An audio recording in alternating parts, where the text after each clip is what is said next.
Chapter number 2 is very basic এখনো। So basic investment appraisal techniques. Investment appraisal বলতে আমরা কি বুঝি? যে আমি একটা ইনভেস্টমেন্ট করব, এটা কি ওয়ার্থ ইট হবে কিনা। আমি আজকে 10,000 টাকা দিলাম একটা বিজনেসে, অ্যাট লিস্ট আমার 10,000 টাকা তো উঠে আসতে হবে, তাই না? তারপরে এখন বাকি যেটা এক্সট্রা আসবে সেটা আমার জন্য আরো ভালো। সো বেসিক কিছু ইনভেস্টমেন্ট অ্যাপ্রেজাল মেথডস আছে, সেই মেথডস গুলো আমাদেরকে একটু রিভিশন করে ফেলতে হচ্ছে। প্রবাবলি এর আগে আপনারা করেছেন কিছুটা। So starting with one stage in capital budgeting process is investment appraisal. This appraisal has the following features: assessment of the level of expected returns earned for the level of expenditure made. আমি যতটুকু investment করতেছি সেটার এগেইনস্টে কতটুকু আমার return আসতে পারে। Estimates of future cost এবং benefits, কত টাকা আসবে কত টাকা যাবে, এগুলো সবকিছু আমলে নিয়ে we have to decide that whether this investment should be done and what happens in the future. So আমাদের দুইটা বেসিক অ্যাপ্রেজাল টেকনিক্স এখানে কভার করব। The first one being ROCE and next we are going to go through payback. ROCE এর ফুল ফর্মটা হচ্ছে return on capital employed. এখন এটার যে ROCE এবং যারা যারা এফআর করছেন বা করতে আগে, ROCE কিন্তু এফআর এও আছে। বাট এফআর এর যে ROCE টা থাকে সেটা হচ্ছে কোম্পানির ব্যালেন্স শিট বেসড। কোম্পানির যে statement of financial position create করা হয়েছে আফটার দ্য অ্যাকাউন্টিং পিরিয়ড, ওখানে আমার কত টাকা রিটার্ন আসলো, কত টাকা আমার ইনভেস্টমেন্ট ছিল, সেটার অ্যানালাইসিস, যে কি মানে কেমন করলো কোম্পানিটা ইন দা পাস্ট। বাট এখানে আমরা যে ROCE টা করবো সেটা হচ্ছে কি বেসড অন দ্য ফিউচার। আমরা এখানে F9 পুরোটাই কি ফিউচার বেস কাজ করবো না। সো ফিউচারে আমি যদি কোনো জায়গায় ইনভেস্টমেন্ট করি, সেটার এগেইনস্টে আমার ফিউচারে কিরকম প্রফিট আসবে, এগুলো কিন্তু রিয়েল প্রফিট না, this are all estimates. But আমি যখন এফআর এ যখন আমি ROCE টা করি, সেটা কিন্তু রিয়েল প্রফিট এবং রিয়েল ইনভেস্টমেন্ট। হ্যাঁ, so that is the basic difference. So এখানে আমাকে ফর্মুলা কিছু বলেছে, দেখেন ROCE equals to average annual profits before interest and tax divided by initial capital cost into 100%। আমাকে ROCE আমরা দুটো মেথডে করতে পারি। আসলে দেখেন এটা এবং এটার মধ্যে ডিফারেন্সটা কি, এই ROCE ফর্মুলা এবং এই ROCE এর মধ্যে ডিফারেন্সটা কি?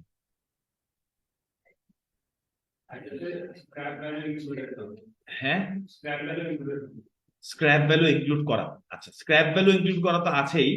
এখানে নিতে হবে ইনিশিয়াল ক্যাপিটাল কস্ট, মানে একদম এক্স্যাক্টলি কত টাকা ইনভেস্ট করছে। আর এখানে আমাকে দেখতে হবে অ্যাভারেজ ক্যাপিটাল ইনভেস্টমেন্ট কত। মানে অ্যাভারেজ বের করার জন্য ফর্মুলা রাখছে কি ইনিশিয়াল প্লাস স্ক্র্যাপ ভ্যালু, যেটা ভাইয়া বলতেছেন, ডিভাইড বাই 2। তো অবভিয়াসলি আমার এই অ্যাভারেজের সময় কিন্তু ফিগার একটু ছোট হবে, আবার ইনিশিয়াল ক্যাপিটাল কস্ট কিন্তু পুরো ফুল ফিগারটাই হবে। So there will be difference in the percentages. But আমাকে এক্সামে বলে দিবে ROCE ইউজিং ইনিশিয়াল কস্ট অথবা ROCE using average in capital investment. এখন যদি আমার কোশ্চেন সাইলেন্ট থাকে, দ্য কোশ্চেন ডাজন্ট স্পেসিফাই যে কোন মেথডে করব, তাহলে আমরা কোন ROCE এটা করব, তখন আমরা ইনিশিয়াল ক্যাপিটাল কস্টটা করব। এটা প্লিজ মাথায় রাখেন। এক্সাম যদি সাইলেন্ট থাকে তাহলে আমরা করবো কোনটা, ইনিশিয়াল ক্যাপিটাল কস্ট। আর যদি এক্সামে বলেই দেয় তাহলে তো বলেই দিছে, সেখানে আর কোনো ফার্দার ডিসকাশন নাই। তাহলে আমাদের এখানে ROCE বের করার জন্য আমাদের ডিসিশন রুলটা কি হবে, যেই প্রজেক্টের আমার ROCE টা বেশি থাকবে সেই প্রজেক্ট আমরা সিলেক্ট করব। আমরা দুইটা প্রজেক্ট কম্পেয়ার করতে পারি, যেটার ROCE বেটার আসবে সেটা আমরা will go for that project. So আমাদের এখানে একটা কোশ্চেন দিছে ROCE করার জন্য TYU নাম্বার 1। আমরা এই TYU নাম্বার 1টা আসলে করে ফেলি একটু।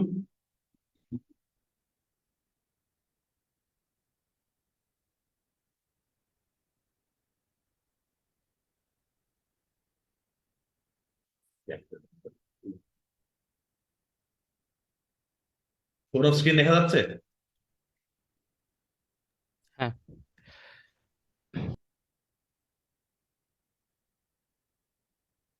সো আমাকে দুটো মেথডই করতে বলছে। A project involves, let's go through the question first. A project involves the immediate purchase of an item of plant costing 110,000. তার মানে এটাই আমার initial investment. It would generate annual cash flows of 24,400 for 5 years. প্রত্যেক বছর আমার 24,400 টাকা করে cash flow আসবে, প্রফিট কিন্তু বলে নেই। বাট আমার ROCE এর ফর্মুলা কি লাগবে, প্রফিট লাগবে না। What is the difference between profit and cash flow? Anyone?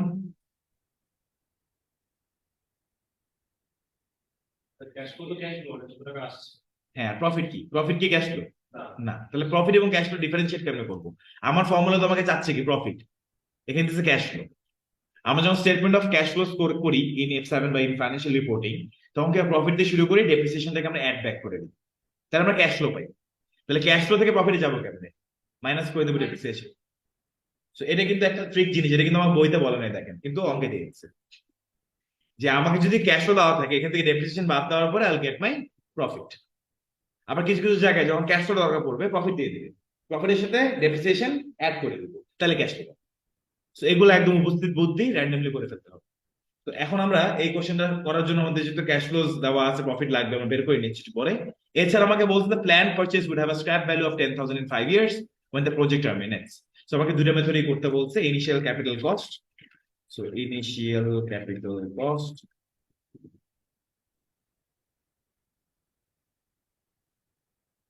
এটার জন্য যে আমি আরো সিটা করব, সেটার ফর্মুলা হচ্ছে average profit divided by initial capital cost into 100।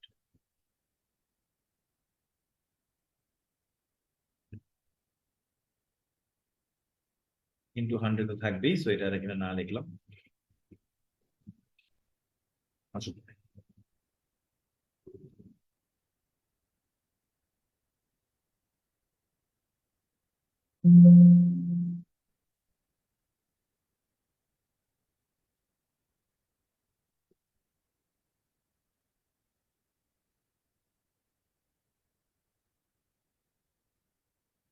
এখন আমাদের অ্যাভারেজ প্রফিট কত,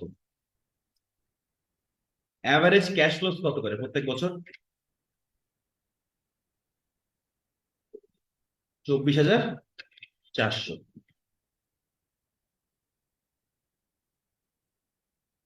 আচ্ছা, আর আমাদের অ্যাভারেজ অ্যানুয়াল ডেপ্রিসিয়েশন কত করে আছে? ডেপ্রিসিয়েশন স্ট্রেট লাইন মেথডই করবো যদি কিছু না বলা থাকে। তো ডেপ্রিসিয়েশন স্ট্রেট লাইন মেথড করে কেমনে? Cost minus residual value divided by useful life. Cost কত? 1,10,000 মাইনাস স্ক্র্যাপ ভ্যালু কত? 10,000 ডিভাইড বাই ইউজফুল লাইফ কত? তাহলে 20,000 টাকা করে আমাদের অ্যাভারেজ অ্যানুয়াল ডেপ্রিসিয়েশন। তাহলে আমাদের অ্যাভারেজ অ্যানুয়াল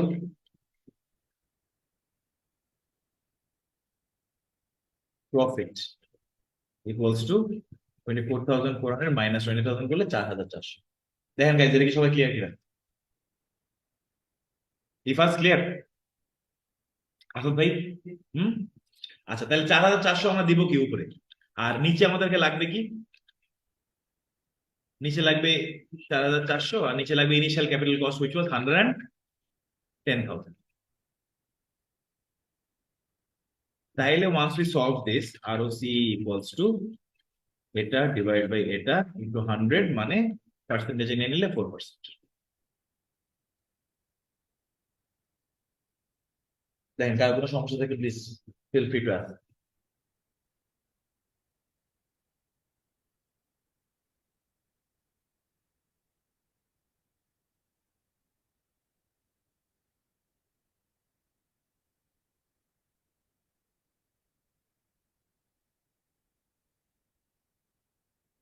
ঠিক আছে, তো এরপরে চলে যাই আমাদের আরেকটা যেটা দিয়েছে সেটাই, সেটা হচ্ছে অ্যাভারেজ অ্যাভারেজ ক্যাপিটাল ইনভেস্টমেন্টের ফর্মুলা ইউজ করে আমাদের করতে বলছে। সো বি এটা, এবং this is average capital cost. Formula তো সবই সেম, খালি এখানে চলে আসবে অ্যাভারেজ ক্যাপিটাল কস্ট বা অ্যাভারেজ অ্যাভারেজ ক্যাপিটাল। অ্যাভারেজ ক্যাপিটালটা আমি পাশে একটা ওয়ার্কিং করে দেখাই। Average capital equals to, formula ছিল একটা, কি বলছিল? Cost plus scrap value divide by 2। So cost হচ্ছে 110,000 প্লাস স্ক্র্যাপ ছিল 10,000 ডিভাইড বাই 2। এটা যদি আমি সলভ করি, $60,000 হচ্ছে আমাদের অ্যাভারেজ ক্যাপিটাল এসে যাবে। তাহলে এবার খালি এটা চেঞ্জ করে দিই, প্রফিট তো এটাই থাকবে। সো আরো সি দেখেন কি আসতেছে, 7.33%।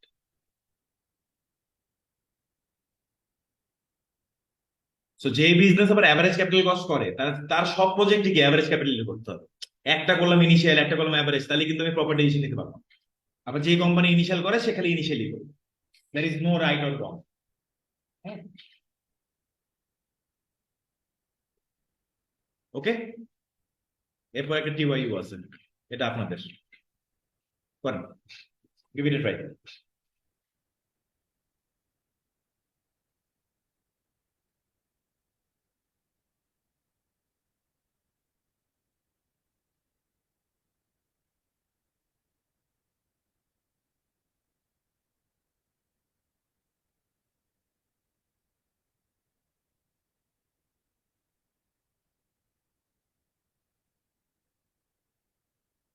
সেম কোশ্চেনই, খালি একটু ডিফারেন্ট ভাবে দিচ্ছে। এখানে ক্যাশ ফ্লো কিন্তু ডিফারেন্ট ডিফারেন্ট, এর আগের বার 24,400 ক্যাশ ফ্লো ছিল প্রত্যেক বছর সমান সমান, এখানে আমি ডিফারেন্ট ডিফারেন্ট রাখছি। হ্যাঁ, তো একটা হিন্ট দিয়ে দিই, আগে 7 বছরের একটা অ্যাভারেজ ক্যাশ ইনফ্লোজ বের করেন। একটা জিনিসের অ্যাভারেজ করে কেমনে, 7 বছরেরটা প্লাস করবেন ডিভাইড বাই 7।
আসছে কিছু মোকাবেল,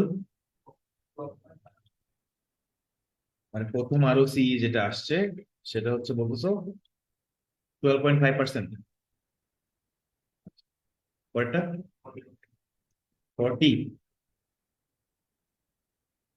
সেই ব্যবসা 40%। আচ্ছা, মানে হইতে পারে কিন্তু একটু কেয়ারফুল, হ্যাঁ, মানে যখন আমরা এখানে পড়বো না, আমাদের অনেকগুলো কিন্তু এরকম কিছু অ্যাসেসমেন্ট বা অ্যানালাইসিস দরকার আছে।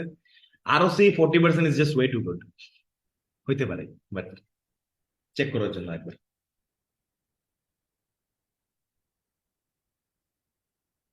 কারণ যদি এটা 12.5 হয় তাহলে 40% ইজ মনে হচ্ছে একটু বেশি।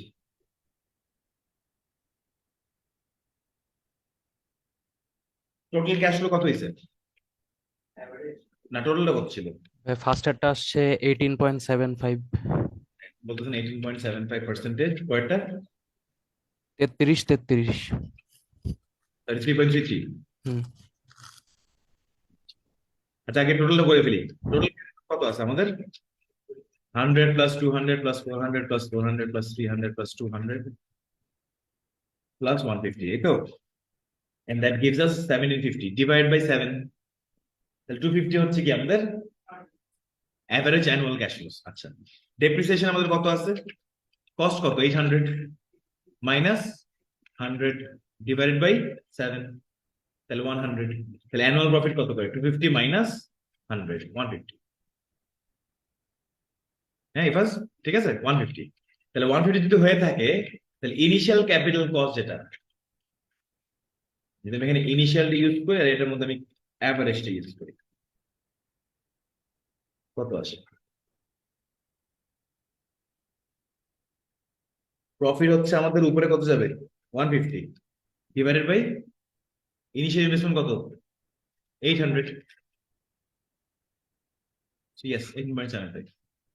আর যদি আমি অ্যাভারেজটা ইউজ করি তাহলে উপরে তো যাবে আমার 150 যাবেই, ডিভাইডেড বাই ইনিশিয়াল কত 800 প্লাস স্ক্র্যাপ কত 100 ডিভাইডেড বাই 2।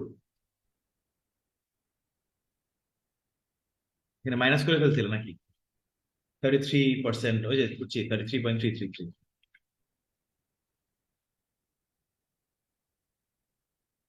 ঠিক আছে, সো এই অঙ্কটা কিন্তু আসলে এত সময় নিব না, আমরা আস্তে আস্তে প্র্যাকটিস হয়ে গেলে আর একটু ফাস্ট করতে হবে, বিকজ এটা সর্বোচ্চ আমাদের এমসিকিউ লেভেলেই আসতে পারে।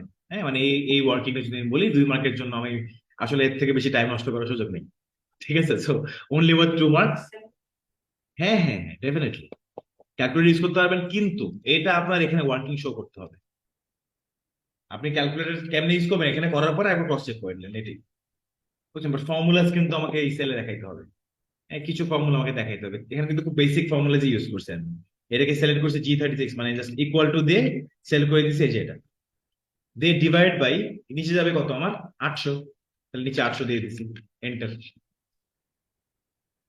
সো প্লাস মাইনাস কিছু আমি এগুলো আবার যখন হোমওয়ার্ক হিসেবে দিব, মানে বাসায় করার জন্য দিব অ্যাসাইনমেন্ট, সেগুলোর মধ্যে আপনারা তখন এগুলো প্র্যাকটিস করবেন। This are very important. আমার ওয়ার্কিং যদি আমি সেলের মধ্যে না করি, এটার জন্য কিন্তু মার্কস অনেক সময় কেটে ফেলে। হ্যাঁ, so my cell has to be like calculated, formulated হইতে হবে। ওকে, সো কারো কোনো সমস্যা বুঝতে পারছি? জুনায়েদ, তুমি ভয় ঢুকছো না? আচ্ছা যাক, তাহলে এটা ইনশাল্লাহ তোমার জন্য আসবে না। ঠিক আছে, তুমি রেকর্ডিং এ দেখে নিও, তারপরে হয়তো আসবে। বাকিদের কোনো সমস্যা?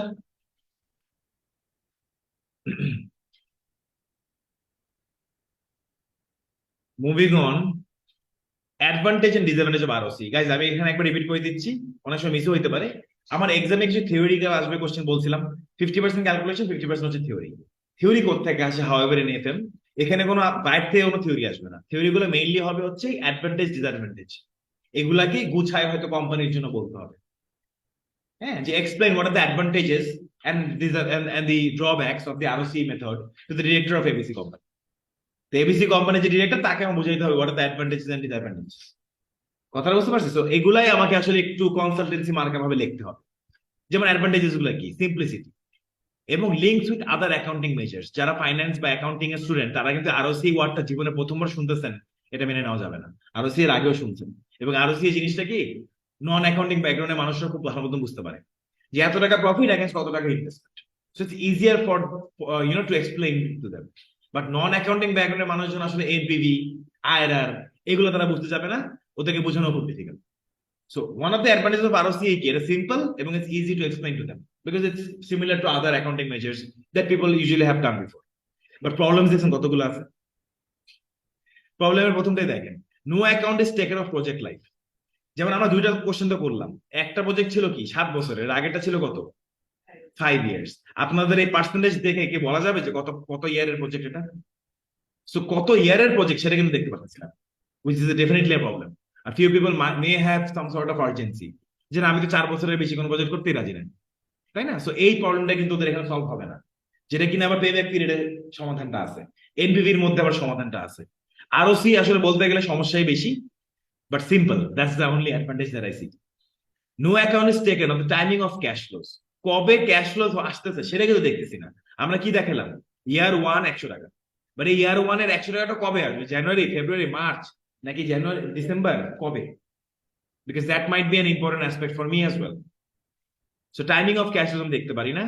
It varies depending on accounting policies, মানে this is subject to manipulation. আমরা এখানে কি ডেপ্রিসিয়েশন করছি দুটো অঙ্কে? কোন মেথড অফ ডেপ্রিসিয়েশন করেছি? Straight line method of depreciation. But aren't there other methods of depreciation? আমরা রিডিউসিং ব্যালেন্স করলে কি সেম রেজাল্ট আসতো না? বাট এই অঙ্কটা তো ডেপ্রিসিয়েশনের না, বাট ডেপ্রিসিয়েশনের কারণে দেখো আরো সেই চেঞ্জ হবে। যদি আমি এজ এ ম্যানেজার, আমার একটা দুটো প্রজেক্ট সামনে আছে, বাট একটা আমার মামাতো ভাই, আমি চাই যে ওইটা দিকেই কোম্পানি সিলেক্ট করুক, তাহলে চাইলে ওটা একটু ভালো দেখানো যাবে না এই অ্যাকাউন্টিং ম্যানিপুলেশন করে করে?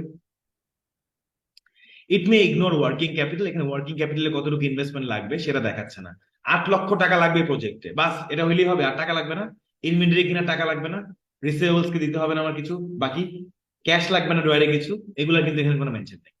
যেটা কিনা আবার এই নেট প্রেজেন্ট ভ্যালুর যে ফরম্যাটটা আমরা যখন করি না এনপিভি বের করার জন্য, সেখানে আবার এগুলো সব আমলে নেয়। Next comes it does not measure absolute gain, মানে এখানে কি দেখাইছে, পার্সেন্টেজ আসছিল না, 18.75%, 33 point, these are all relative measurements, these are not absolute measurements। কত টাকা আমার আসবে সেটা কি দেখাচ্ছে? না, it's just a simple percentage, it's good for comparison purposes।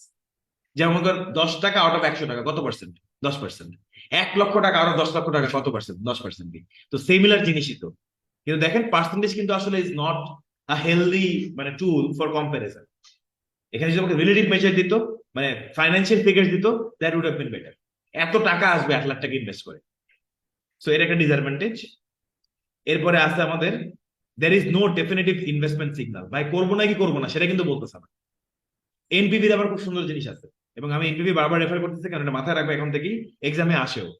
For example, ABC limited wants to decide on the best investment appraisal technique, which of the following is the best investment appraisal technique? ওখানে দিবে ROC, payback, IRR, NPV.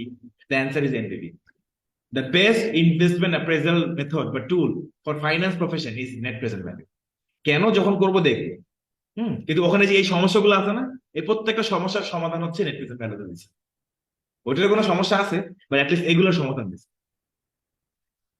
So in the examination, it is important that you can discuss the feature of ROC as an investment appraisal technique in addition to being able to calculate it। Calculation তো লাগবে, সাথে আমার এক্সপ্লেনেশনও লাগবে যে কি বোঝাচ্ছে ROC. ROC এটা আমাকে কি বোঝাচ্ছে রাইট? কত টাকা প্রফিট পাচ্ছি আগেন্স্ট মাই ইনভেস্টমেন্ট। এই তো এখন আমি যে অ্যাডমিনিস্ট্রেশনের যে কথাগুলো বললাম এগুলো এখানে একটু মানে থিওরিটিক্যাল ভাবে দিয়েছে, সো এটা খালি জাস্ট রিড করে নিন। Accounting profits and cash flows, বলেন তো কোনটা বেটার, ক্যাশ ফ্লো বেটার নাকি প্রফিট বেটার? সবাইকে জিজ্ঞেস করি, আসেন আপনাকে স্টার্ট করি। কি মনে হয়, আপনি একটা ইনভেস্টমেন্ট করবেন, এই ইনভেস্টমেন্টে কত টাকা আসবে সেটা জানা দরকার নাকি প্রফিট কত আসবে সেটা জানা দরকার? একটাই জানতে পারবেন, দুটাই দরকার, বাট আপনি যে কোনো একটা জানতে পারবেন, কোনটা জানার বেশি দরকার আপনার কাছে? প্রফিট। আচ্ছা ভাই আপনার কাছে প্রফিট, আপু আপনার কাছে ক্যাশ ফ্লো। আচ্ছা ইফাজ প্রফিট, লাভ, লাভ বুঝো, লাভ ছাড়া কিছু বুঝি না নাকি? হ্যাঁ Mokammel cash flows, cash flows. ভাইয়া আপু বলেন ক্যাশ ফ্লোস, প্রফিট কি মনে হয়? প্রফিট, ক্যাশ ফ্লোস, পুরো মিক্সচার হয়ে গেছে বেসিক্যালি। এখানে আবার একটু আমরা যদি ডিসিশনে আসি, হয়তো প্রফিটেবিলিটি সবাই তো প্রফিট করতেই চাচ্ছি আমরা, হ্যাঁ, বাট মাথায় রাখবেন cash flow is more important when it comes to financial decision. কত টাকা আমার আসবে? একটা প্রজেক্ট মনে করেন আপনি কি হবে, আজকে 5 লাখ টাকা দিবেন, 50 বছর পরে এরা অনেক প্রফিট দেবে, কিন্তু এখন কোনো টাকা দিবে না আপনাকে, আপনি কি পছন্দ হবে এই প্রজেক্টটা? Cash flow is very important for the survival of the business. Equally profit is also important, আমি কি বললাম, কিন্তু যদি দুইটার মধ্যে থেকে যে কোনো একটা চুজ করতে হয় ক্যাশ ফ্লোকে সিলেক্ট করতে হবে। Cash flow is more powerful than profit. ব্যবসা লাভ লস চলে তাই না, বাট ব্যবসা যদি আমার টাকা না থাকে আমার 1 মাস চলবে? বাৎসরিক আমি প্রফিট করতে পারি, লসও করতে পারি, কিন্তু আমার যদি 1 মাসে আমার টাকা না থাকে, একদম খালি হয়ে গেছে, ড্রাই, আমি বেতন দিব কিতে, ভাড়া দেবো কিতে, তেল কিনবো কিতে, প্রোডাকশন করবো কিতে? So cash flow in that sense is more powerful. Obviously, long-term loss-making company হইলে cash flow থাকবে না, প্রফিটটা আসবে, এটাই। ওই ওই ওই ক্যাশটা দিয়ে তো আমি ইনভেস্ট করবো, মানুষকে মোটিভেট করবো, বেতন দিব, ভাড়া দিব, কত কিছু করবো। সো দুইটার কম্পারিজন করতে হলে ক্যাশ ফ্লোটা সিলেক্ট করবো। যারা যারা সিলেক্ট করেছেন ভেরি গুড, যারা করেন নাই এখন থেকে করবো, ঠিক আছে? কেন এর রিজন এখানে দিয়েছে, প্রফিট ক্যানট বি স্পেন্ট। আমি 2 কোটি টাকার সেলস করছি আর 1.5 কোটি টাকার আমার খরচ করছি, প্রফিট কত? 50 লাখ টাকা, কিন্তু পুরোটাই বাকি দিয়ে করছি, তাহলে আমার প্রফিট কিসে আছে? বাকিতেই আছে। এটা খরচ করতে পারবো না, কাগজ কলমে আছে আমার প্রফিট। আচ্ছা নেক্সট প্রবলেম হচ্ছে প্রফিট ইজ সাবজেক্টিভ, যে আমি যে কি করলাম, ডেপ্রিসিয়েশন ঘুরাই দিলাম, প্রফিট চেঞ্জ হয়ে গেল, ইনভেন্টরি ভ্যালুয়েশন ঘুরাই দিলাম, প্রফিট চেঞ্জ হয়ে গেল। বাট ক্যাশ ফ্লো কিন্তু কিছুতে এফেক্টেড না, কত টাকা র আসবে, কাস্টমার কত টাকা দিছে, কত টাকা দিবে, এই তো। Cash is required to pay dividend, এবং আমি লাস্ট ক্লাস বলতেছিলাম যে একটা ফাইন্যান্স ম্যানেজারের মেইন কাজটা কি, share holder wealth maximisation. Share হোল্ডারের ওয়েলথ ম্যাক্সিমাইজ করি কেমনে আমরা? ডিভিডেন্ড দিয়ে। এন্ড ডিভিডেন্ড দিতে কি লাগবে? টাকা লাগবে, প্রফিট না। প্রফিট আছে কিন্তু আমার টাকা নাই, তাহলে দিতে পারবো dividend? So this are the 3 reasons why আমাদের যখন ইনভেস্টমেন্ট অ্যাপ্রেজাল জায়গাটাতে আসবো তখন cash flows are more appropriate method compare to profit. এতক্ষণ আমরা কি শিখছি, আরওসি এর মধ্যে কি ইউজ করছিল, আরওসি এর মধ্যে কি ইউজ করছে, আমরা আরওসির মধ্যে কি ইউজ করছি, আমরা ক্যাশ ফ্লোজ নাকি প্রফিট? প্রফিট ইউজ করছি। ক্যাশ ফ্লোটারে ঘুরায় পাইছে আবার প্রফিট বানাইছি, তারপরে ইউজ করছে, so that is not good good good thing. So cash flow based যেসব মডেল গুলো they are superior to profit based methods. So এখন এর জন্য আমাদেরকে শেখানো হবে cash flow and the relevant cost. এটা একটু বোঝার চেষ্টা করি। হ্যাঁ, cash flows and relevant cost always মাথায় রাখবেন, কোন ক্যাশ ফ্লোস গুলাকে নিয়ে আপনি ইনভেস্টমেন্ট অ্যাপ্রেজাল করবেন। ফিউচার ইনক্রিমেন্টাল ক্যাশ ফ্লোস, যেগুলো আগামীতে হবে এবং যেটা আপনার ডিসিশন নেওয়ার জন্য হবে, আর যেটা একদম ক্যাশ ফ্লো হবে মানে প্রফিট না। এই তিনটা ক্রাইটেরিয়া যখন মিট করবে তখন ওই ক্যাশ ফ্লোস গুলাকে দিয়ে আপনি ইনভেস্টমেন্ট অ্যাপ্রেজাল করবেন। আজকে মনে করেন আজকে আমি এই ক্লাসে নেওয়ার জন্য এই প্রজেক্টটা কিনছি, এটাকে আমার রেলেভেন্ট ক্যাশ ফ্লো না। কেন? Future future incremental cash floor মধ্যে দেখেন কি কি মিট করে। এটাকে আমি কিনবো নাকি কিনছি, কিনে ফেলছি, তাহলে এটা কি ফিউচার হইলো না। তাহলে এখন আমি সেট আপ করে কি ক্লাস নেব কিনা সেটার মধ্যে, সেই ডিসিশনের মধ্যে এইটাকে কনসিডার করতে পারবো। Why? Because this is something I have already done. আজকে আমি ক্লাস নিই আর না নিই, আমার এই টাকা শেষ। সো এই ক্যাশ ফ্লোটাকে আমি আমার ইনভেস্টমেন্ট অ্যাপ্রেজালের মধ্যে আনবো না। আমি কি লজিকটা বুঝতে পারতেছি? তিনটা ক্রাইটেরিয়া মিট করতে হবে। ফিউচার ইনক্রিমেন্টাল, ইনক্রিমেন্টাল মানে কি আমার ডিসিশন নেওয়ার কারণে হবে, আসবে বা যাবে সেটা সেটা ডাজন্ট ম্যাটার, মানে inflow outflow doesn't matter, but আমার ডিসিশনের কারণে যদি আসে বা যায় দ্যাট ইজ ইনক্রিমেন্টাল, এবং ফিউচারে হবে, এবং যেটা ক্যাশ ফ্লো মানে প্রফিট আসবে যাবে সেটা কিন্তু কথা না। আজকে আপনার যদি ক্লাস হয়, আজকে যদি মনে করেন 40টা স্টুডেন্ট হয়, তাহলে আমার দুটা বেঞ্চ আরো কিনতে হবে, এক একটা বেঞ্চের দাম 10,000 টাকা করে। তাহলে এটা কি আমার ক্যাশ ফ্লো হবে? রেলেভেন্ট? ইয়েস। ফিউচার, এবং যদি ডিসিশন নিয়ে কিনবো তাইলে হবে, এবং ক্যাশ ফ্লো 10,000 টাকা যাবে, 10,000 টাকা প্রফিট যাবে না। বুঝতে পারতেছি? সো এরকম টাইপের ডিসিশন গুলো আমাদের নিতে হবে। তো কোনটা কোনটা আমাদের always cash flows, future incremental cash flows, অথবা অপরচুনিটি কস্ট। না, what is the concept of opportunity cost? Opportunity কস্টকে আমার আমলে নিতে হবে। আজকে আপনি মনে করেন 50,000 টাকা দামের একটা চাকরি করেন, মানে বেতনের। এখন আপনি 40,000 টাকার অফার পাইলেন, আপনি যাবেন? অলরেডি 50,000 টাকা পাচ্ছি, বাট আপনি 60,000 টাকার একটা জবের অফার পাইলেন, যাবেন না? যেতে পারেন। তো এখানে আপনার টোটাল ক্যাশ ফ্লো কত দেখাবেন আপনি, সেটা হচ্ছে প্রশ্ন। টোটাল ক্যাশ ফ্লো দেখাবেন যেটা, সেটা বুঝি 60,000 টাকা তো আসবে, মানে এই 60,000 পাওয়ার জন্য আপনার 50,000 টাকা ছেড়ে দিতে হয়েছে না? এই 50,000 টাকা হচ্ছে আপনার অপরচুনিটি কস্ট। তাহলে নেট আপনার ক্যাশ ফ্লো কত? 10,000।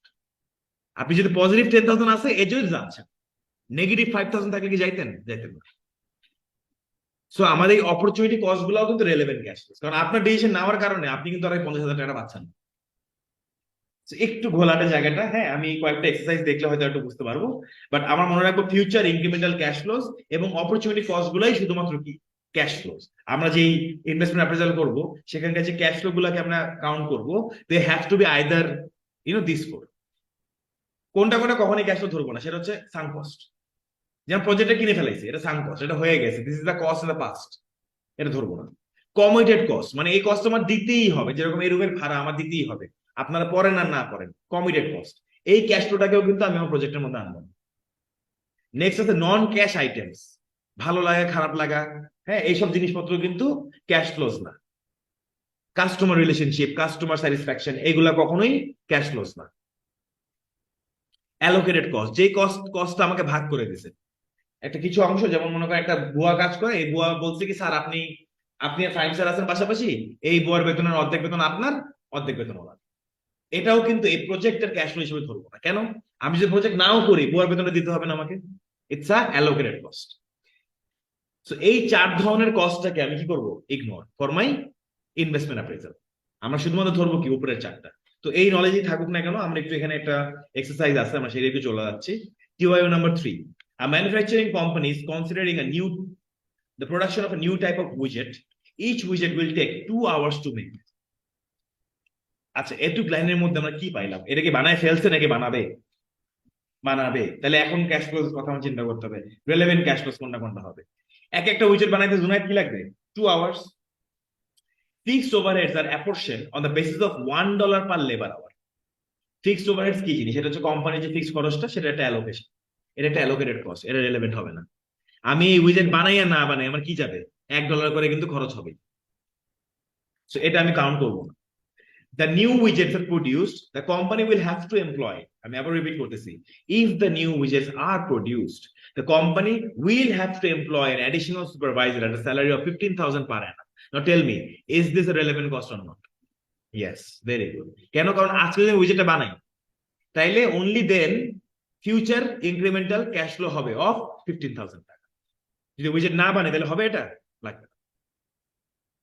The company will produce 10,000 widgets per annum, এটাও কোনো যায় আসে না, এটা দিছিল আমাকে এটার সাথে কনফিউজ হওয়ার জন্য, বাট এটা কিন্তু আসতেছে না। ফিক্সড ওভারহেড কেন আসে না বুঝতে পারছি, আমি এটা বানাই আর না বানাই আমার ভাড়া কি কমে যাবে? না। যাই, একটু ডিফিকাল্ট কোশ্চেনে দেখি। A company is evaluating a proposed expenditure on an item of equipment that would cost 160,000. এটা কেমন রেলেভেন্ট? ইয়েস, ডেফিনেটলি, কারণ আমি তো এখন করি নাই, ইভালুয়েট করতেছি মাত্র। সো ডেফিনেটলি এটা আমার future incremental cash flow. A technical feasibility study has been carried out by consultants at a cost of 15,000. It benefits from investing in the equipment. এটা কি আমার রেলেভেন্ট?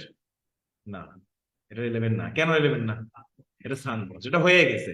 আমি প্রজেক্ট করি আর না করি 15,000 টাকা ফেরত পাবো আর গন। It has been estimated that the equipment would have a life of 4 years and annual profits would be 8,000. Profit তো ক্যাশ ফ্লোজ না, সেটাও বাদ।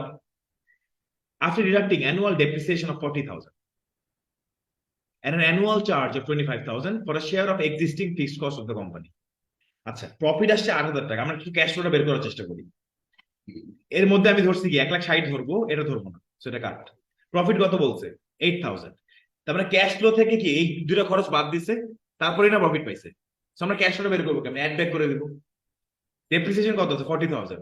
40 প্লাস 8,000 মিলায় 48,000 প্লাস এই যে কোম্পানির ফিক্সড কস্টের একটা অংশ কাটছে, এটা একটা অ্যালোকেটেড কস্ট না? এটা তোমার রেলেভেন্ট না, এটাও কি করবো আমি?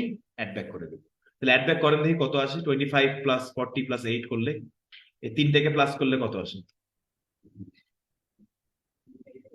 70। ওকে, তাহলে 73,000 হচ্ছে কি আমাদের একটা রেলেভেন্ট ক্যাশ ফ্লোস, এটা আমার আসবে। প্রফিট বের করার জন্য হাওয়েভার আমি কি করবো? 25,000 বাদ দিতেছি, 40,000 বাদ দিতেছি, সেটা তো আমাদের রেলেভেন্ট ক্যাশ ফ্লোস। আর ইনভেস্টমেন্ট লাগবে কত? 1,60,000। এই 15 কিন্তু আমি আমলে নিচ্ছি না, because this is a sunk cost. আচ্ছা, payback is one of the easiest parts. Payback মানে হচ্ছে আজকে ফর এক্সাম্পল আসাদ ভাই, আপনি আপনার কাছ থেকে আমি 10,000 টাকা লোন নিছি, আমি আপনাকে বলছি 2,000 টাকা করে ফেরত দিয়ে দিব। কয়দিন লাগবে আপনার টাকা ফেরত দিতে? 5 বছর। পার ইয়ার যদি আমি 2,000 টাকা ফেরত দিই, 5 বছর লাগবে। That is the payback period. So payback period is nothing, is justly just দেখবো আমরা কয়দিন লাগতেছে আমাদের ইনভেস্টমেন্টের মূল টাকাটা। The payback period is the time a project will take to pay back the money spent on it. It is based on the expected cash flows. Cash flows কিন্তু এখানে প্রফিট বেস ক্যালকুলেশন হবে না, cash flows দেখবো খালি আমরা, and provides a measure of the liquidity. এক কথা decision rule খুব simple, the earlier the better. যে এই প্রজেক্ট আমাকে, একটা প্রজেক্ট 2 বছর রিটার্ন দিবে, একটা প্রজেক্ট 3 বছর লাগবে, কোনটা বেটার? 2 বছরেরটা better. The faster the payback the better. Only select projects that pay back within the specified time period. এখানে আর্বিট্রেশন রুল আছে, কোম্পানির কিছু ডিফল্ট পলিসি থাকতে পারে, যে আমাদের বিজনেসে আমরা 4 বছরের বেশি পে ব্যাক আমরা চিন্তা করি না, আমরা কনসিডার করি না। তাহলে 4 বছরের নিচে যেগুলো থাকবে সেগুলাই আমি চিন্তা করি। কোন, মনে করেন আমি 10টা পে ব্যাক পিরিয়ড করলাম, এর মধ্যে 4-5টা আসছে কি 4 ইয়ার্স প্লাস, তাহলে এগুলো এমনিতেই বাদ। আর বাকি যেগুলো 4 বছরের মধ্যে আছে, এখন দেখবো কোনটা আরো ফাস্ট। একটা 3 বছর, একটা 2 বছর, একটা 1.5 বছর, 1.5 বছরটা নেবো। পেব্যাক পিরিয়ড দেখার জন্য আমার কি লাগবে দেখেন, একটা ফর্মুলা খুবই simple, which is constant annual cash flows থাকলে it's nothing. Payback period equals to initial investment divided by annual cash flows. যেমন আমি আসাদ ভাইয়ের কাছে নিয়েছিলাম কত? 10,000 ডিভাইডেড বাই পার ইয়ার দিব কত করে? 2,000। তাহলে কি আসছিল? 5 ইয়ার্স। যদি একদম কনস্ট্যান্ট অ্যানুয়াল ক্যাশ ফ্লোস থাকে তাহলে খুব ইজি, জাস্ট ভাগ করে দিবে। সমস্যাটা হচ্ছে যখন আমরা ডিফারেন্সিয়েট, মানে ডিফারেন্ট ডিফারেন্ট ফিগার্স থাকে। সো ডিফারেন্ট ফিগার যদি থাকে, আচ্ছা এটা দেখেন তো কত আসে, মুখোমুখি করা যায়। 4। আজকে 20 লাখ টাকা ইনভেস্ট করলে প্রত্যেক বছর 5 লাখ টাকা করে আসবে for the next 7 years. But আমার মেইন টাকাটা উঠে আসবে কবে? Within 4 years. 20 lakh divide by 5 lakh করলে 4 বছর। A payback period may not be for an exact number of years. To calculate the payback in years and months, you should multiply the decimal fraction of a year by 12 to get the number of months. Example হিসেবে এটা করি, সবাই একটু ফিগারটা দেখেন তো কত আসে। 1.8 million divide by 350,000। Use the calculator. সবাই একটু ক্যালকুলেটর নিয়ে আসেন নেক্সট ক্লাস থেকে, হ্যাঁ। এই যে এত দামি দামি মোবাইলের যে ক্যালকুলেটর গুলো, এগুলো কিন্তু অ্যালাউ করবে না এক্সামে। সাইন্টিফিক ক্যালকুলেটর এখনই অভ্যাস অভ্যাস করি। We will need a scientific calculator in the exam. মানে এখানে অনেক স্ট্যাটিস্টিক্স এর জিনিসপত্র আছে, অনেক ফর্মুলা আছে, হ্যাঁ, বুঝছো। সাইন কনস্ট্যান্ট লাগবে না, বাট এটা বাদে মোটামুটি রুট ওভার থেকে শুরু করে যা যা আছে সবই লেগে যাবে। 1.8 মিলিয়ন ডিভাইড বাই 350,000 কত আছে দেখেন তো। 5 6 না, 6 না, পয়েন্টে আসবে, পয়েন্টে বই দেবো। 5.14। তাহলে এখানে যেটা বুঝতেছি 5 ইয়ার্স তো লাগবেই, plus 0.14 months.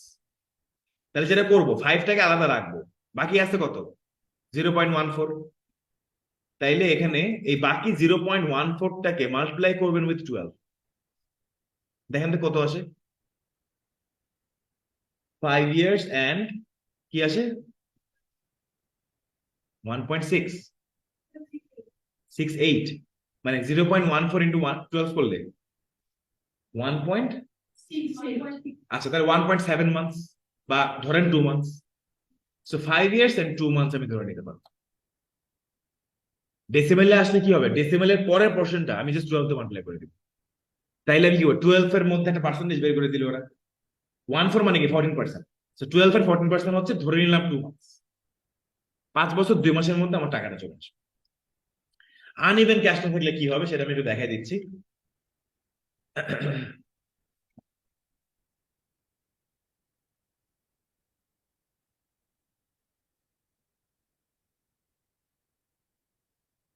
Annual cash flow যখন আনইভেন থাকবে, তখন will need to maintain a specific format. আমাকে দেখেন কি দিচ্ছে কোশ্চেনে, যে কোম্পানির ইনভেস্টমেন্ট হচ্ছে 1900 টাকা করবে ইয়ার 0। ইয়ার 1-এ 300 500 600 এমনি করে আসতে থাকবে। What is the expected pay back period. Expected pay back পিরিয়ডটা কবে আসবে। সো যেটা করতে হবে আমাদেরকে, এটার পাশাপাশি আমাদেরকে একটা আলাদা এডিশনাল কলাম খুলতে হবে, যেটাকে বলা হয় কিউমুলেটিভ ক্যাশ ফ্লো। যেমন ইয়ার 0-তে আমার কি অবস্থা, টাকা আছে নাই, -1900 পজিশনে আমি আছি। মানে আমার হাতে কিন্তু কোনো টাকা নেই, আমার হাতে এখন -1900 আছে।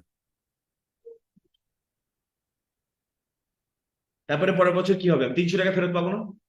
কি হবে তাহলে এটা, +300 যদি করি তাহলে -1600। এর পরের বছর 500 পাবো, তার মানে -1100। তারপরে 600, 500 টাকা হয়ে গেল। তারপরে 800। এই বছর দেখেন পজিটিভ হয়ে গেছে, আর বাকি কিছু দেখতে হবে না। আমার লাস্ট নেগেটিভ ইয়ার ছিল কবে, 3rd ইয়ার। তাহলে 3 ইয়ার্স তো লাগবেই, সাথে আরো কিছু month. Last year of negative year যেটা, সেটা হচ্ছে কি আমাদের 3 ইয়ার্স। তাহলে আমরা পেব্যাক লিখে রাখি, 3 ইয়ার্স তো ডেফিনেটলি লাগতেছেই, সাথে আরো কিছু মান্থস লাগতেছে। মানে মান্থসের প্রপোর্শনটা বের করবো কেমনে, last year of negative divided by total cash flow of the next year. মানে last year of negative divided by total cash flow of next year. 500 divided by 800 into 12। 500 divide by 800 into 12 করে দিবেন, months পাই যাবেন। করে দেখি, 500 divide by 800 into 12, 7.5 আসছে, তো round করে দিলে 8 মান্থস বলতেই পারি। 3 ইয়ার্স এন্ড 8 মান্থস লাগলো আমাদের এই টাকাটা রিকভার।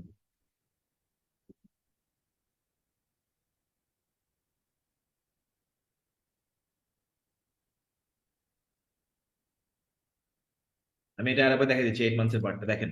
আমার যেবার হচ্ছে লাস্ট নেগেটিভ ক্যাশ ফ্লো আসছে কিউমুলেটিভ এর ঘরে, সেটা পুরোটাই নেবেন, divided by total cash flow of the next ইয়ার।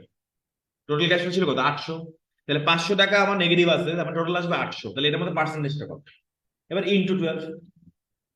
তাহলে 3 বছর 8 মাসের সময় আমি আমার পুরো ফুল ইনভেস্টমেন্ট পেয়ে যাবো। এরপর তো ইনভেস্টমেন্ট তো পাইছি পাইছি, বাকি 4 মাসে কি আসছে, আরো 300 টাকা এক্সট্রা আসছে। সেটা করেন আপনারা, ইয়ার্স ক্যাশ ফ্লোস, এবং পাশে করতে হবে কিউমুলেটিভ ক্যাশ ফ্লোস। তারপর আমরা ডিসিশন আসার চেষ্টা করবো। year 0, year 1, year 2, year 3, year 4, year 5, year 6। year 0-তে -20,000,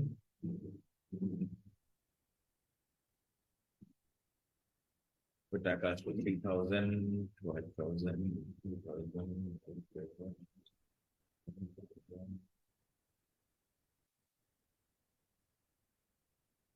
দেখেন তো কত আসে পেব্যাক পিরিয়ড।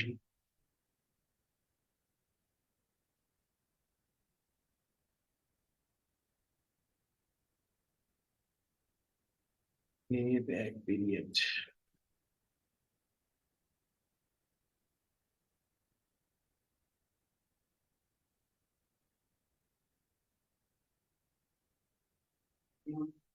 হুম 4 year 3 months একজন বলতেছেন, বাকিরা একটা ট্রাই করেন। সবাই বলবেন, হ্যাঁ? কত? 3 জন বলতেছেন, শুনেন। হাতে কলম বের করো, একটু গাটা নড়াচড়া করো।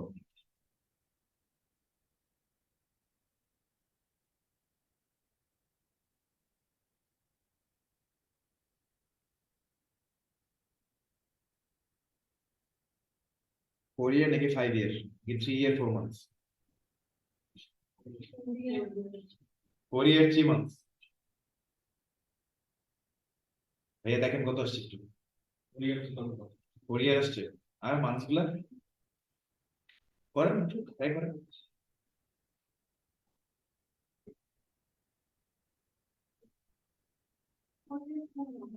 4 year 4 months, এই 1 মাস কিন্তু বেড়ে গেছে একটু।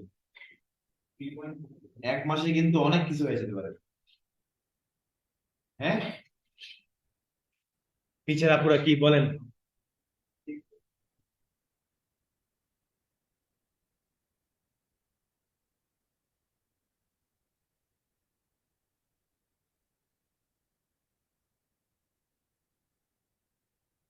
4 year 3 months। 4 মান্থ আসছে আপনার, রাউন্ডিং ঠিক মতন করছেন তো? আপু আপনার কত আসছে? 3 months। 0.4। 0.4 তো নিচের দিকে রাউন্ড, 0.5 হয়ে গেলে উপরের দিকে রাউন্ড। আচ্ছা স্যার, 3 4 ব্যাপার না, 4 years আসছে, এটাই বড় কথা। আমরা একটু দেখি তো এখানে কি আসে আমার। 30,000। হ্যাঁ, 4 years তো হবেই, সাথে মান্থসটা একটু দেখি। হ্যাঁ, 4 years পিছিয়ে যারা আছে কি সমস্যা হচ্ছে বলেন তো? 4 years কি বোঝা গেছে? হ্যাঁ, এই জন্যই বলছি, দেখা যাচ্ছে না? দেখতে সমস্যা হচ্ছে কি? ও, দেখতে পাচ্ছেন না? তাহলে একটু, আচ্ছা একটা আমি করছি।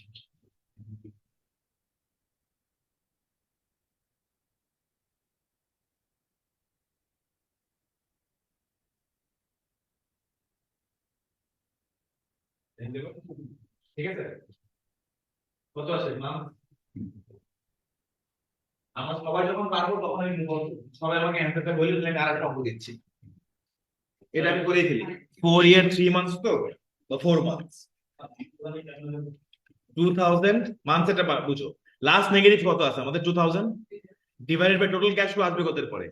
7000 ইনটু 12। 3 মান্থসই আসতেছে আমারও, ঠিক আছে, সমস্যা নাই। যেহেতু আমরা সবাই পারিনি এখনো, আহ কি হবে, আরেকটা অঙ্ক হবে। আচ্ছা, পারবো আমরা সবাই মিলে, যখন পারবো তখন move on. I want answer from everyone. হ্যাঁ, -50,000, 12,000, 35,200, 1,200।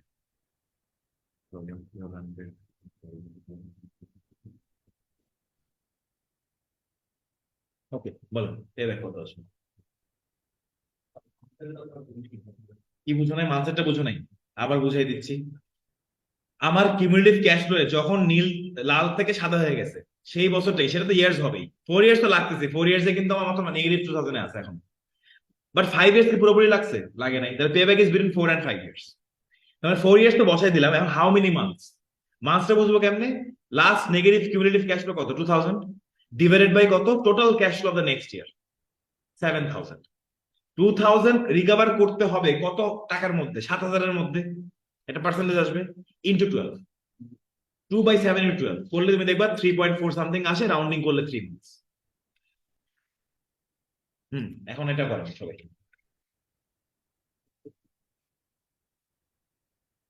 2 years 6 months, 2 বছরে উঠে ফেলেছো টাকা। আচ্ছা, মাঝখানে টাকাটা বেশি হয়ে গেছে, তাই তো। হ্যাঁ, 2 years 6 months, 2 years 6 months। কজন বলতেছে এটা? এক, দুই, দুইজন, তিনজন। তোমার আর রিভাজের অ্যান্সার সেম হয় কেন? ওরে বাবা, কারেক্ট অ্যান্সার গুলো যেন সবসময় সেম হয়। হুম।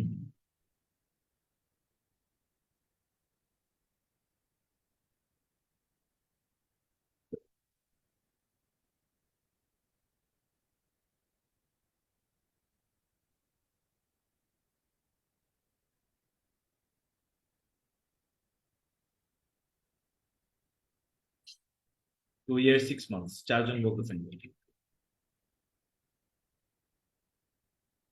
সৌরভ কি আসে? এটাই আসছে। পাঁচজন বলতেছেন। ছয়, এইট আসছে।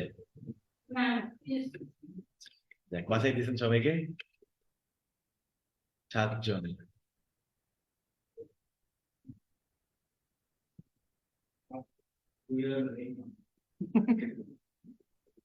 আরে, আবার করতে হবে সবার। আচ্ছা, এইট, একজন।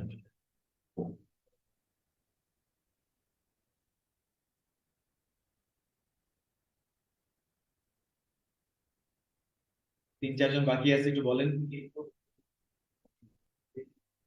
এই মোকাম্মেল চিটিং করো না, এভাবে তুমি আমাকে এখন কারেক্ট করে দিয়ে তুমি বাঁচতে পারবা না। আরেকবার দিব।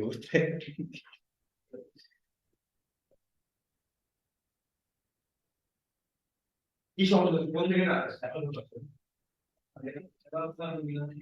হ্যাঁ, কি হবে? প্রথমে বন্ধু প্লে দিতে হবে, পুরো পিঠে সত্যি তো, ওটা একটা দিও কমপ্লিট করে এই অবস্থাটা দেখি। ঠিক আছে দাদা, আপনার কি আছে?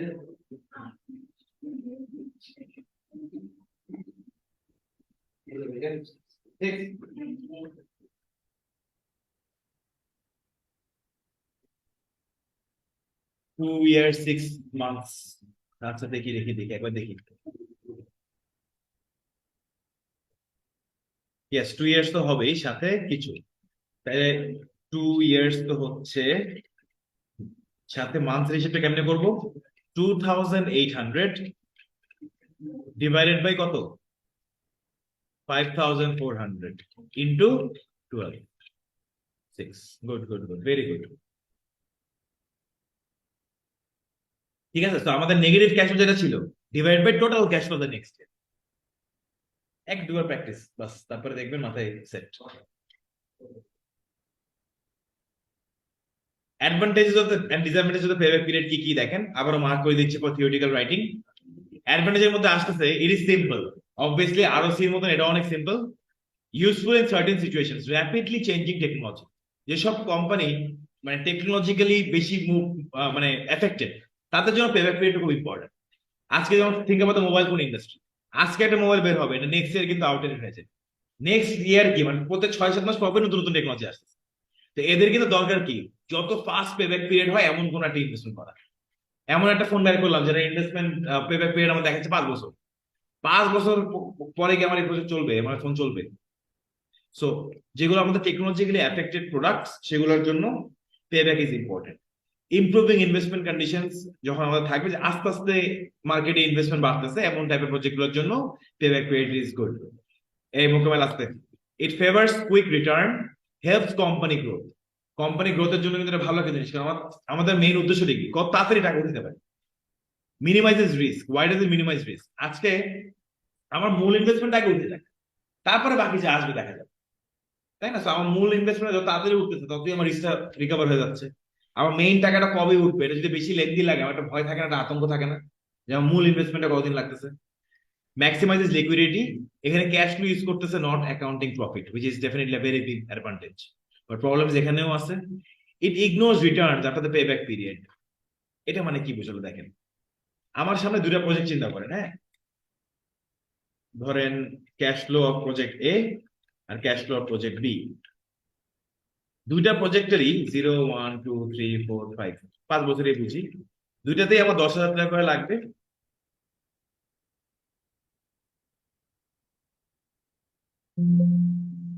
ওয়ানে টাকা আসবে 200, 300, 500, 18,000, 28,000। আর এখানে টাকা আসবে আমার 3,000, 3,000, 5,000, 100, 200। দুইটা প্রজেক্টেরই কিন্তু ইনভেস্টমেন্ট সেম, খেয়াল করতেছেন? কোনটার পেব্যাক পিরিয়ড বেটার হবে বলেন তো? বি তে পেব্যাক পিরিয়ড বেশি আরো ফাস্টার দেখাবে না? বাট কোনটা, মানে টোটাল ক্যাশ ফ্লো চিন্তা করলে কোনটা বেটার? এ। বাট আমি just because I am using payback period, আমাকে এটা ফাস্টার দেখাই দিবে, let's go for B. But B তে আসছে কত টাকা আমার দেখেন তো। আমি যেখানে টোটাল সামারাইজ করি, এখানে আমার এক্সট্রা থাকবে 1300 টাকা, আর এখানে থাকবে 37,000 টাকা। আমি কিন্তু নিই নেই, চিন্তাই করিনি। So this is a problem. আমরা কিন্তু আফটার দ্য পেব্যাক পিরিয়ড কি আসবে সেটার দিকে থাকি when we are using payback period. Next আসতেছে, it ignore the timing of the cash flow. আবার কবে টাকাটা পাচ্ছি দেখ বুঝতে পারতেছি না তো। It is subjective, no definitive investment signal. এখন এখানেও কিন্তু প্রপারলি বলতেছে না যে আসলে কোন প্রজেক্ট আমি সিলেক্ট করবো। হ্যাঁ, মানে এটা ফার্স্ট কথা বেটার বুঝলাম, বাট তারপরেও মানে একটা আছে না যে ইয়েস বা নো। ইয়েস বা নো তো নাই। আমার যদি কাছে যদি মনে হয় 3 বছরের নিচে যেগুলো সেগুলো বেটার, তাহলে সিলেক্ট করবো। আপনার কাছে মনে হতে পারে 4 বছর তো মিনিমাম লাগতেই পারে, এই নিচে থাকলে আমি সিলেক্ট করবো। তা আপনার জন্য 4 বছর লিমিট, আমার জন্য 3 বছর limit, it's subjective. But NPV যখন করবো, it's beautiful in the sense that এখানে আমাকে ডিরেক্টলি বলে দেবে পজিটিভ আসা মানে করবো, নেগেটিভ আসা মানে করবো না। একটা ডিরেক্ট ইনভেস্টমেন্ট সিগন্যাল থাকে, যেটা কিনা আমি আরসিওতেও পাই নাই, পেব্যাকেও পাই নাই। আর এটা একটা ফালতু জিনিস বলতে, এর ইগনোরস প্রজেক্ট প্রফিটেবিলিটি, মানে ফালতু না ইন দ্য সেন্স, যখন আমি প্রফিট ইউজ করছি তখন কি বলছে? ক্যাশ ফ্লো ইউজ করে নাই। যখন ক্যাশ ফ্লো ইউজ করছি তখন কি বলতেছে? প্রফিট ইউজ করে নাই। তো যদি মাথায় কিছু না আসে, মানে এগুলা কিছু পয়েন্ট আছে, এগুলো দিয়ে দিবেন। দুটো জিনিস যদি আপনার কাছে ইজি লেগে থাকে, তাইলে ইট ইজ সিম্পল অ্যাডভান্টেজ হিসেবে দিবেন। আর যদি ওই যে ক্যাশ ফ্লো আর প্রফিটের বিষয় আসে, এগুলা মিনিমাম দিয়ে দিবেন, এরপরে বাকি যা দেওয়া যায়। ঠিক আছে? তো এই হচ্ছে আর কি আমাদের এই চ্যাপ্টারটা। এখানে আসলে আমাদের আর ওরকম দেখার মতন কিছু নাই। আমরা চ্যাপ্টার নাম্বার 2 একটু স্টার্ট করি নাকি আজকে? একটু ব্রেক দিব? কথা বলেন। ব্রেক দরকার নেই, টানাই পড়ি নাকি? দরকার আছে ব্রেক? আচ্ছা, চ্যাপ্টার নাম্বার 2 তে যাই দিলে। আমি বেশিক্ষণ টানবো না, হ্যাঁ, ব্রেক না দিই সমস্যা নেই। আজকে প্রথম দিনে একটু শীতে যাচ্ছে, সরি। চ্যাপ্টার 3টা একটু বড় আছে, হ্যাঁ, তো এটা আমার 2 থেকে 3টা ক্লাস তো লেগেই যায়। তো এই জন্য আজকে শুরু করতে চাচ্ছি, যাতে করে নেক্সট 2 দিনের মধ্যে শেষ করে ফেলতে পারি। হ্যাঁ হ্যাঁ, টোটাল চ্যাপ্টার হচ্ছে 20টা। তো হুম, না, ওখানে কোশ্চেন আছে কিছু আর অ্যান্সার আছে কিছু। হ্যাঁ, সো ইয়া, এটা কি নতুন বইটা? এনিওয়ে, সো ইনভেস্টমেন্ট অ্যাপ্রেজালের এখন এতক্ষণ আমরা মানে বাচ্চাদেরটা করছি। এখন আস্তে আস্তে আমাদের একটু মোর এক্সাম রেলেভেন্ট টেকনিক্স এর মধ্যে আমরা যাচ্ছি। হ্যাঁ, সো প্রথমে যদি আমি ডিসকাশন করা শুরু করি, সেটা হচ্ছে এই চ্যাপ্টারে আমরা অনেক কিছু শিখবো, which includes time value for money, NPV, compounding, discounting, cost of capital, advantage তো আছেই, আইআরআর শিখবো, পারপিচুইটি, অ্যানুইটিস, এগুলো সবই দেখবো, এবং অ্যাডভান্স এবং ডিলিটও দেখবো। আজকে বেশিক্ষণ প্যারা দিব না, জাস্ট 10টা মিনিট আমাকে দেন, আমি টাইম ভ্যালু ফর মানি একটু ডিসকাস করবো। টাইম ভ্যালু ফর মানি বা টাইম ভ্যালু অফ মানি। দেখেন গাইস, আমরা যেটা বলছি যে আমাদের in in our financial management বা F9, we will deal with কি ফিউচার ক্যাশ ফ্লোজ, নাকি পাস্ট, নাকি প্রেজেন্ট? Future cash flows. পুরো ফুল সিলেবাস কিন্তু is based on the concept of future cash flows. আগামী দিনগুলোতে কেমন যাবে আমার দিন, কত টাকা আসবে, কত টাকা যাবে। তো আগামী দিনের কথা যখনই আমি চিন্তা করবো, তখনই আমার চিন্তা করতে হবে টাইম ভ্যালু অফ মানি। হ্যাঁ, যারা যারা F9 এক্সামে পাস করে ফেলেছে, এদের মধ্যে অনেক সময় দেখি যে আসলে টাইম ভ্যালু অফ মানির কনসেপ্টটা ক্লিয়ার না। সো ক্লিয়ার এটা করতে হবে। হ্যাঁ, যত বেশি ক্লিয়ার করতে পারবেন, তত আপনাদের বাকি চ্যাপ্টার গুলো ইজি লাগবে।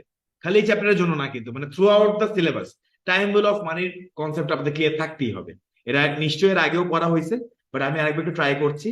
একটু আমরা এখানে একটু কি বলবো, মানে একটা অ্যাসেসমেন্টের মতন একটা মানে কোশ্চেন আনসার করবো, দেখি যে আপনারা কতটুকু ক্লিয়ার আছেন কিনা। আগে let me complete my part. Time value of মানি কি জিনিস? টাইম ভ্যালু অফ মানি হচ্ছে টাকার যে ভ্যালু, টাকার যে ভ্যালুটা সেটা দিনকা দিন ফল করতেছে, তাই না? যতই দিন যাচ্ছে ফল করতেছে তো করতেছেই, তাই না? ছোটবেলায় শুনতাম আব্বু আম্মুরা নাকি, মানে ওনাদের ছোটবেলায় ওনারা নাকি 5-10 টাকা ইলিশ মাছ খাইতো। 5 টাকা 10 টাকাতে বলে ইলিশ মাছ খাইতো, মানে এটা কি সম্ভব? এখন চিন্তা করলে কেমনটা লাগে। আর এখন একটা ইলিশের দাম কত? 700 800। হম হম। ফল করতেই থাকবে, থাকবে তো থাকবে, কোনো সময় একটু বেশি ফল করে যাবে, কখনো একটু কম ফল করবে, বাট ফল করবে। তো তখনকার ইলিশ মাছ এবং ইলিশ মাছের মধ্যে কোনটা বেটার? তখন একটু বেটার। তাহলে এখন এত টাকা কেন লাগতেছে? The simple reason is that money is losing its value. And the longer we go into the future, the more value it will lose. যেমন আমাদের খালি বাংলাদেশ না, পুরো ইকোনমি এখন এমন অবস্থায় আছে, পুরো দুনিয়াটা টাকার ভ্যালু বা যে কোনো কারেন্সির ভ্যালু কিন্তু হিউজ ডেপ্রিসিয়েট করছে, তাই না? আজকে আমাদের মানে চিন্তা করছে জিনিসপত্রের দাম কিভাবে বাড়ছে। জিনিসপত্রের দাম বাড়ছে কেন? বিকজ টাকার ভ্যালুটা ফল করছে। এখন টাকার ভ্যালু ফল করার পিছে তিনটা পোটেনশিয়াল রিজন আছে, তিনটা মেইন রিজন আছে যের কারণে টাকার ভ্যালুটা ফল করে। The first thing is people potential for earning interest এবং কস্ট অফ ফাইন্যান্স। আজকে মনে করেন আমি ভাইয়াকে বললাম, ভাই আমি আপনাকে 10 লাখ টাকা দিব, আজকে দিব আর নাইলে নেক্সট ইয়ার দিব, মানে নাথিং, নো স্ট্রিংস অ্যাটাচড। কি মনে হয় আপনি কোনটা নেবেন? আজকেই নেবেন? কেন নেবেন আজকেই বলেন তো? আপনি আজকেই পেলে আজকেই 10 লাখ টাকা ইনভেস্ট করে দিবে, ব্যাংকে রাখলে খুবই মিনিমাম ইন্টারেস্ট হলেও কিছু তো পাবে। নেক্সট ইয়ার কি হয়ে যাবে? এটা একটু বেশি বেশি হয়ে যাবে। আর নেক্সট ইয়ার আমি দিলে তো ওনাকে ওই 10 লাখ টাকাই দিতাম, লাভ কি হতো না? So there is a potential for earning interest, তাই না? এর জন্য আজকের টাকার মূল্য বেশি কম্পেয়ার টু 1 বছর পরের টাকা। So this is one perspective, যে আজকের টাকার মূল্য বেশি কেন? Because it has a potential for investment. আমি কোথাও ইনভেস্ট করতে কিছু টাকা অ্যাডিশনাল ইনকাম করতে পারবো, and that is why today's money is worth more than next year's money. Next হচ্ছে ইম্প্যাক্ট অফ ইনফ্লেশন। এই 1 বছরে জিনিসপত্রের দাম আরো বাড়বে না? রিসোর্সেস ইন দ্য ওয়ার্ল্ড কিন্তু আনলিমিটেড না, তাই না? Resources are limited and our human needs and wants are unlimited. তো এই জন্য কি হয়? জিনিসপত্রের দাম বাড়তেই থাকে। সো ইনফ্লেশন কিন্তু এই 1 বছরে আরো বাড়বে। তখন আজকে ভাইয়া 10 লাখ টাকাতে মনে করেন একটা গাড়ি কিনতে পারতেন, ওই সেম গাড়িটাই নেক্সট ইয়ার কিন্তু 10 লাখ টাকা কিনতে পারবে না। তো উনি কি করবে? এর জন্য বলবে ভাই আজকেই দেন, আজকেই কিনে ফেলি, কারণ নেক্সট ইয়ার কিন্তু সেম 10 লাখ টাকা গাড়ি কিনতে ওনার হয়তো 11 লাখ টাকা লাগবে। সো ইম্প্যাক্ট অফ ইনফ্লেশনের কারণে today's money is more valuable compare to next ইয়ার। দুটো রিজন শেষ। লাস্ট হচ্ছে কি এফেক্ট অফ রিস্ক। আজকে মুড ভালো, বলছি ভাই 10 লাখ টাকা দিব, 1 বছর পরে যদি বলি ভাই আপনি কে জানি, বলতে পারি না।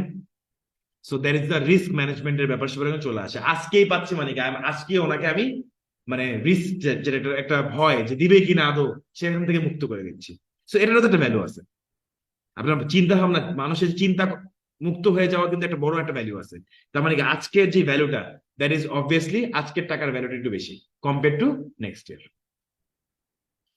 ওকে guys, so always will have to keep in mind that আজকের যে টাকাটা আছে, this is worth more in the future.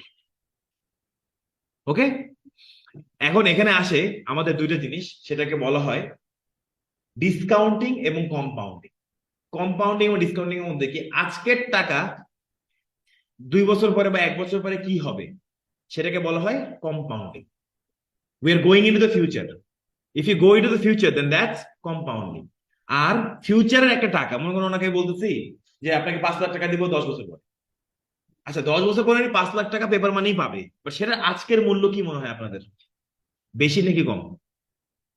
মানে 5 লাখ টাকা দিয়ে উনি 10 বছর পরে যেটা কিনবে, সেটা আজকে কিনতে গিয়ে বেশি টাকা লাগবে না কম টাকা লাগবে? আচ্ছা কম টাকা লাগবে, গুড। তো এটাকে এটা কি করতে হবে? ওনারা এই 5 লাখ টাকাকে ডিসকাউন্টিং করে আজকের ভ্যালু কত সেটা বের করতে হবে। সো ডিসকাউন্টিং ইজ ফিউচার থেকে প্রেজেন্টে আসে, আর কম্পাউন্ডিং ইজ প্রেজেন্ট থেকে ফিউচারে যাবে। সো আমাদের টাইম ভ্যালু ফর মানির জন্য will always consider this three things. কে বুঝছি বলেন? কেউ বুঝে নেই? আচ্ছা বুঝছি। আচ্ছা ইফাস, তাহলে একটু তুমি বলো। আচ্ছা ইফাস না, ইফাস যেহেতু তুমি বুঝলে আবার মোকাম্মেলের বুঝো, হয়তো মোকাম্মেল তুমি বলো যে টাইম, না তুমি বুঝছো, তুমি বলছো না, তুমি কারেক্ট বুঝো। তো আমাকে বলো time value for money is affected by three things. সেটা কি কি জিনিস? তিনটা জিনিসের কারণে time value of money is affected.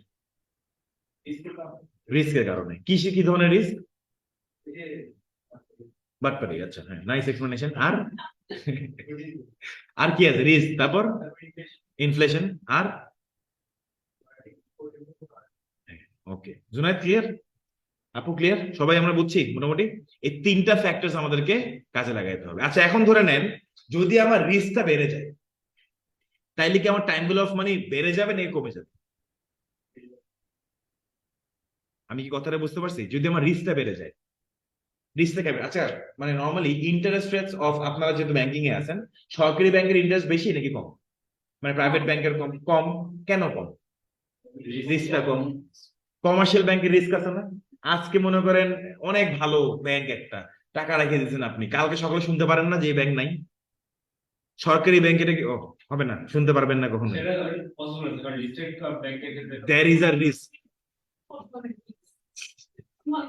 ওই যে কিন্তু রাতারাতি কিন্তু গায়েব হইতে পারে, মানে এটা বলি না যে হবেই না। বাট সরকারি ব্যাংকের আসলে এটার কোনো সুযোগ থাকে না। কেন? কারণ এটা তো সরকার, এই সরকার না হয় আর এক সরকার। So risk is definitely very less compare to commercial bank in the private sector. এটা হয় না, but look at Sri Lanka, look at a lot of banks of Silicon Valley in USA. হয়েছে এরকম, $1 দিয়ে কিনে ফেলেছে ইউএসএ সিলিকন ভ্যালির ব্যাংক। So anything can happen any time. So risk যেখানে বেশি, সেখানে আমার কি হবে?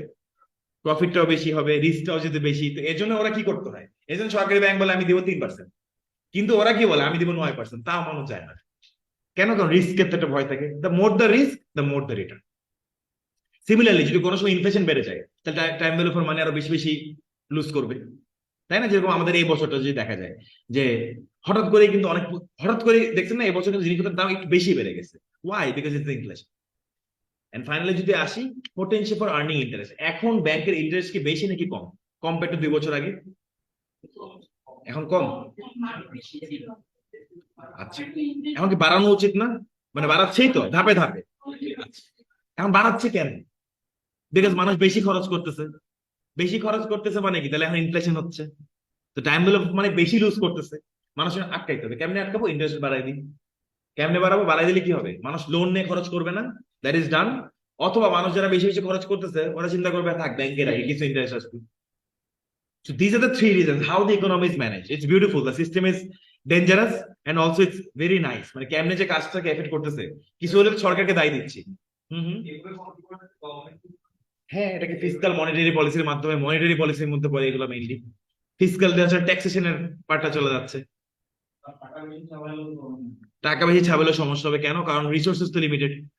তোমার বুয়া বলবে যে কাজ করবো না, টাকা তো আছে অনেক। তোমার ড্রাইভার বলবে নিতে চালান, তাই না? সো বিভিন্ন রকম সমস্যা। আমি তো এটা মনে করতাম টাকাটা, আমি বলি, সরকার তো বহুত বড় লোক, সরকার এক কাজ করুক না, গেলে প্রিন্টিং কালি লাগবে খালি, ইচ্ছা মতো টাকা ছাপাক, সবার পাশে 5 কোটি টাকা করে দিয়ে আসুক। যেমন এরকম কথা কিছু কিছু ইকোনমিতে হয়েছে কিন্তু, জিম্বাবুয়ে, ইন্দোনেশিয়া, জিম্বাবুয়ে, একটা চকলেট কিনতে বস্তা চকলেট মানে বস্তা টাকা নিয়ে যেতে হয়। নাই তো, ভ্যালু নাই, কি করবে? সবার হাতেই টাকা আছে, বাট রিসোর্সেস তো লিমিটেড। আমাদের সবচেয়ে বড় সমস্যা যে রিসোর্সেস, মানে বাঙালি না খালি, হিউম্যানিটি ইজ ভেরি উইয়ার্ড।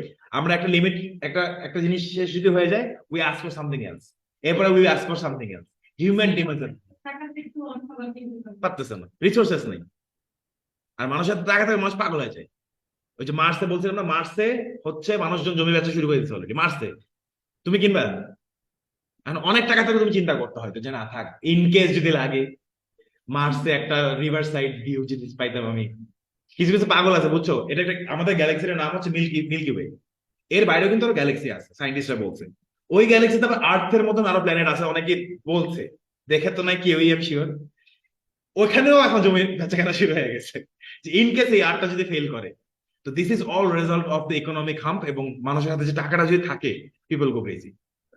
চাঁদের তারা দেখছো? এটি সব বেচা শেষ, কিন্তু এগুলো নাই, তুমি চাইলেও কিনতে পারবে না। হ্যাঁ, কিনে কিছু ন্যাশনাল সায়েন্স কয়েকজন ক্লেম করে যে এটা আমার। তো তারপর কি করছেন? এই টাকা, এই টাকাটা আমি দিছি হচ্ছে গভর্নমেন্টের এই খাতে, গভর্নমেন্ট ইকোনমিক ডেভেলপমেন্ট করছে।